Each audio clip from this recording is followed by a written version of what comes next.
a court in Japan has handed down a life sentence to Tetsuya Yamagami, the man who shot the former Prime Minister Shinzo Abe at an election rally 3.5 years ago. Yamagami pleaded guilty to murder charges when the trial opened in October, but had contested some other indictments. Shinzo Abe was killed by a homemade weapon as he addressed a crowd. Prosecutors say Yamagami was motivated by his hatred of the Unification Church, which had close ties to Abe's Liberal Democratic Party. Our Tokyo correspondent Shaima Khalil has been following the case. Tetsuya Yamagami was reported to be sitting, looking down in the court, quietly listening to that sentencing as it was read out with his hands on his lap clasped together. Outside, before the sentencing, nearly 700 people had lined up to get one of the very limited seats inside the court to hear that sentence.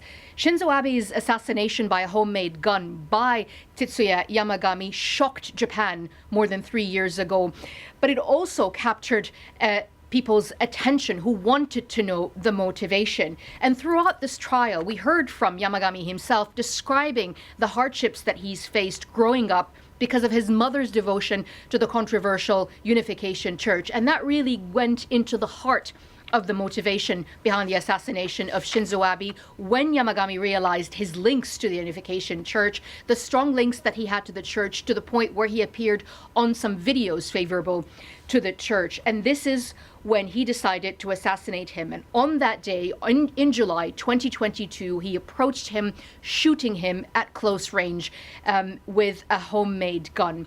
The shock in Japan was huge, not just because of who Shinzo Abe was, one of the most influential figures in Japan's politics and in Japan's culture, but also because gun violence is very rare in Japan, where there are very strict gun ownership laws. But I also think that the shock went beyond that, because after the assassination, deep investigations went into the Unification Church and its controversial practices, including soliciting ruinous and huge donations from its followers, like Yamagami's mother did.